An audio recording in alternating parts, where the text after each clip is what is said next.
Hey, my name is Beau. I'm a musician and music teacher, and in this video, I want to talk about transposition. So this will be useful for you if you want to learn how to transpose a melody and or if you want to learn how to teach a music student to transpose a melody. I see a lot of people struggling with transposition for one of two reasons. They don't know how to audiate the thing well enough, so it's an inappropriate assignment to give someone to transpose something that they can't truly audiate. And then the second reason that people struggle with transposition is because they don't have the theoretical knowledge, or if you're a teacher, you may struggle to teach transposition because you have the theoretical knowledge, but your student doesn't have the theoretical knowledge, and you may not know the most efficient way to do this. So I'm going to show you a method that works really well for myself. I've used this to teach kids, adults, teenagers, really young kids actually, and this has been very effective. And I use it for transposing, all kinds of crazy jazz licks and classical pieces I'm working on. And so it's quite universal.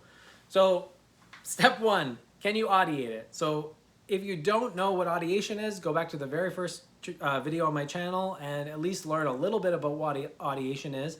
But audiation essentially means to give meaning to musical sounds.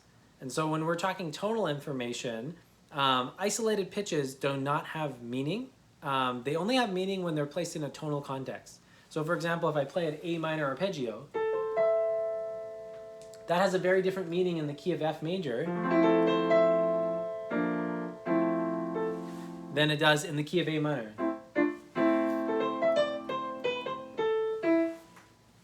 And so before we do anything, we want to always establish the tonal context. So we're going to establish the key, we're going to establish the tonality. So let's establish A minor.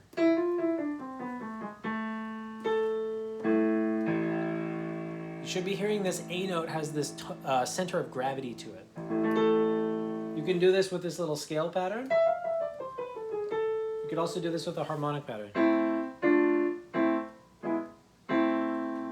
As a way to prove to yourself you're audiating the key, or to get your student to prove to you, they should be able to sing that resting tone, that A note in this case. So we've established context. The second step is to make sure you can audiate the content itself. So we need a melody to transpose here. Let's use this little melody I played a second ago.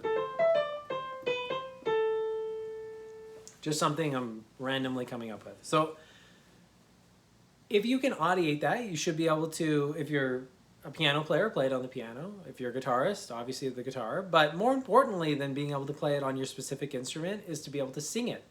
And the reason we want to learn to sing things is not so we can turn into great singers. Singing proves that you know the thing non-conceptually. And so at the piano, I could memorize that by just memorizing the pitch letters. I could just go, okay, it's A, C, E, D.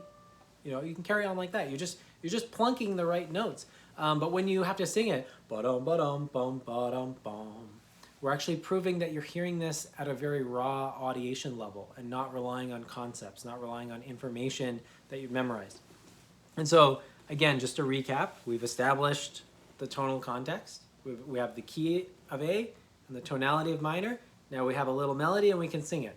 That takes care of the audiation side. And so you need to get that together before you're ready to move it into a new key, or you're essentially just going to be doing a theoretical exercise that doesn't have musical meaning. Now, the first step we want to do as we're starting to bring in the theory, I literally use a diagram like this with the student where I have the key up top with the tonality, so A minor in this case, and then I write out the first 3 or 5 pitches of the scale. In the beginning with young students, I like to just start transposing with 3-note scales, A, B, C for minor. But you could use a full-blown scale if you want. And then importantly, the interval structure goes underneath it. Now what we're going to do here is we're just going to have the student sing the lick bum, bum, bum, bum, bum, bum, bum, by pointing at the pitch letters and then pointing at the interval structure. So you can have them draw this themselves, but they need a visual scaffold because you don't want to just assume that a student can do this in their mind. This is actually a lot of information for a beginning music student to keep in their mind. They have to keep the melody in their mind. I want to make sure they know the pitch letters and the interval structure. Way more effective to just draw this out because you're actually if you're a teacher, you're actually showing a student what you're probably thinking. So for most music teachers, I mean, this is not a challenging thing to do because we have this stored in our memory, but students can be a little flimsy, and so we want to give them a scaffold that they can work with. Now, we would go through an exercise where we make them point to the pitch letter, sing the melody, point to the interval, sing the melody. And we can kind of play some games where we go back and forth with them and do that. And so by the end of that process, they should be able to dependably either, they could sing it, they could go A, C, E, D, C, B, C, A. You don't have to make them do that. As long as they could sing it and point to what it is, that's fine. You can do this on a piano keyboard or a guitar fretboard, but I find that it's best to get away from the instrument. You want to have them focusing on the raw pitch letters and the raw intervals. And so that's another process you go through with them. Again, make sure they can sing it without any theory. Then now we're kind of fusing the theoretical information with what they can sing. Then the next step is to show them, let's say we want to take this into the key of D minor. We want to show them how the key of D minor relates to the key of A minor. And that's why the interval structure is so important. So the interval structure, I could have flat 3 written here. I choose not to, for a minor scale in the beginning. I just show them it's 1, 2, 3, 4, 5. But you could have flat 3 written here if you wanted to, that's fine. But anyways, we're showing them how it's related to D minor. So now if they can do the interval and they can go bum, bum, bum, bum, bum, ba-dum, bum, they can very naturally see, well, in D minor, that would be bum, bum, bum, bum, bum, ba-dum, bum. And often what I will do with students is I will do a bunch of little transposition games. I will go bum bum ba-dum bum. Okay, now do it in D minor. Bum bum ba-dum bum bum do do do do do do do do do. So you notice I'm singing everything in one key. I haven't actually transposed musically. I'm just showing them, okay, if we were in the key of A minor, what I'm singing would be represented like this. If we were in the key of D minor, what I'm singing would be represented like this. I go da da da da da, and I could say, okay, show me in D minor. Bum bum bum bum bum. I would actually have them sing back and point in the new key. Now, when we're fully convinced that they have the skill set after those kinds of activities, we are ready to go to the new key. So just like we did originally, we established tonal context. Now we're going to establish tonal context in the new key. Make sure they can sing the resting tone.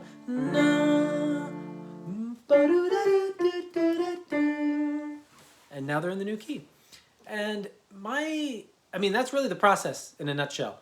The next level that you can go to is when, I'm assuming everything here is just being played over a tonic chord. So I'm assuming the bigger harmonic thing that's going on here is a tonic chord. And so for basic melodies, you can just think of everything over interval structures over the 1, right? But when you start getting into like jazz tunes and more complicated pop tunes and classical tunes, I'm actually thinking of the individual harmonic function I'm playing over. So if I was in the key of A minor and I'm playing over the tonic chord, then I think of everything as related to the tonic chord interval structure-wise. But if I was playing over the 5 chord, like if we were playing an E7, I would be thinking of all the pitch letters as intervals over the E7. I'm not going to really get into that right now because this is just more of a basic version of how to transpose.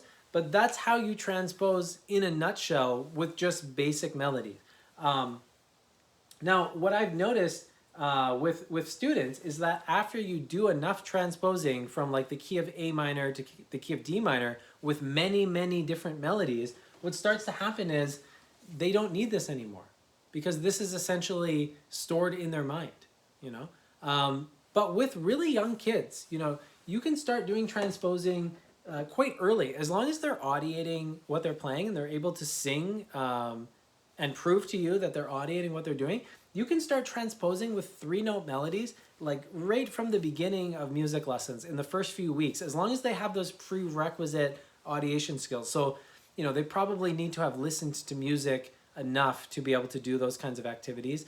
Some people need a bit of training before they can even sing a resting tone. But if they can sing a resting tone and sing a melody, they're pretty much ready to learn to transpose right away. But the thing that a lot of music teachers screw up, for the lack of a better term, and a lot of motivated musicians who are really trying to pursue some kind of, challenging repertoire or something that they want to transpose, like jazz musicians are often trying to play in all 12 keys, they don't start easy enough. Instead of starting with a 3-note scale and make sure you can transpose it to 12 keys, I mean, people are taking insane jazz licks, over giant steps and trying to play them in all keys, and they don't even have the basic fundamental skills to transpose, like, melodies that just use the first 3 notes of a scale or the first 5 notes of a scale. And that's kind of a bigger overarching theme in education at large, not just music teachers, but people basically don't master things.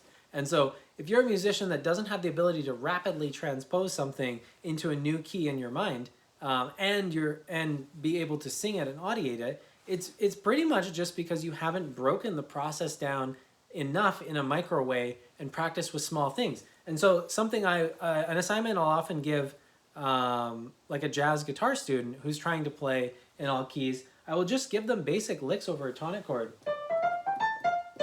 Can you play that?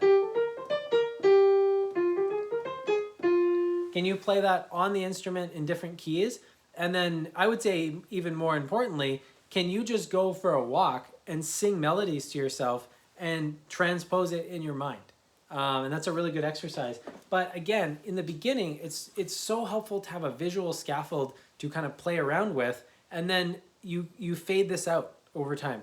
So what I might do with a student is, in the beginning, we're doing a lot of transposing using this, and once I feel like they're getting some facility with it, I kind of just ask them, okay, we were just going ba-da-da-da-dum.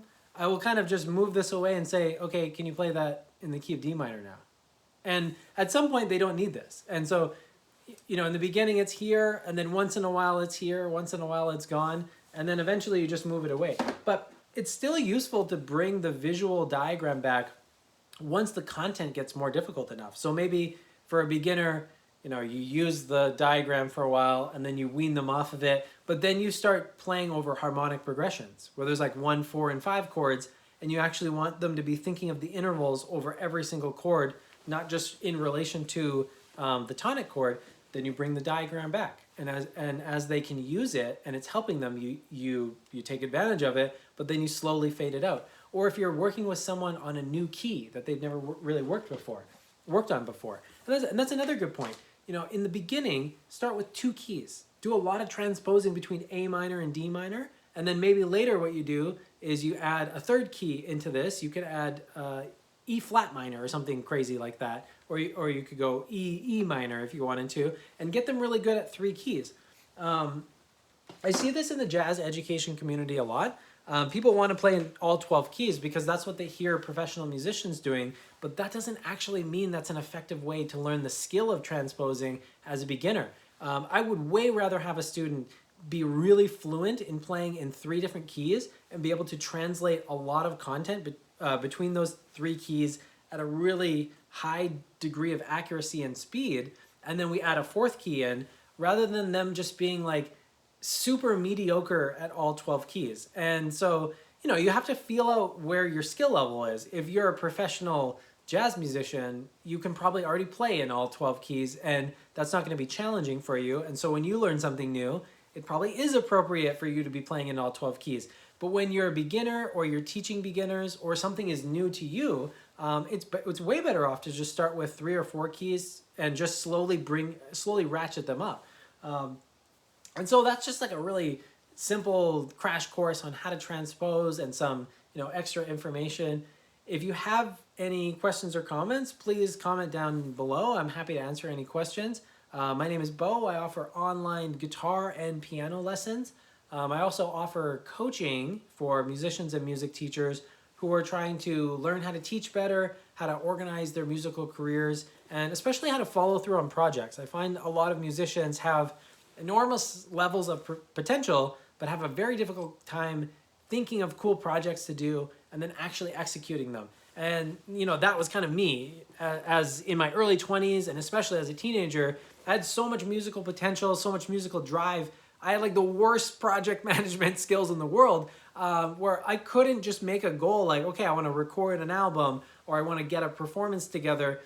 I had a really hard time following through on projects that took a couple months to complete. I I just couldn't really do it. So I was practicing a lot, but I wasn't really coming up with cool milestones and cool things that I could accomplish. And I find that a coaching relationship where you check in with somebody once a week, for me, it made a big difference. I did coaching with a guy, I think it was like 8 months or 10 months or something like that. But I did coaching with this guy years ago, and it completely changed the way I taught music. It completely changed the way I played music, and he wasn't even a musician. And so this is something I've started to offer people. You know, you may be a great saxophone player, and I don't need to teach you how to play the saxophone. You have that totally under control yourself. But it can be super useful to talk to somebody about the musical aspirations you have, where you want to go, what projects are you doing, how are you organizing this stuff. I find it super fun to talk to people about, and it's been very rewarding to do with people. So if that's something you're interested in,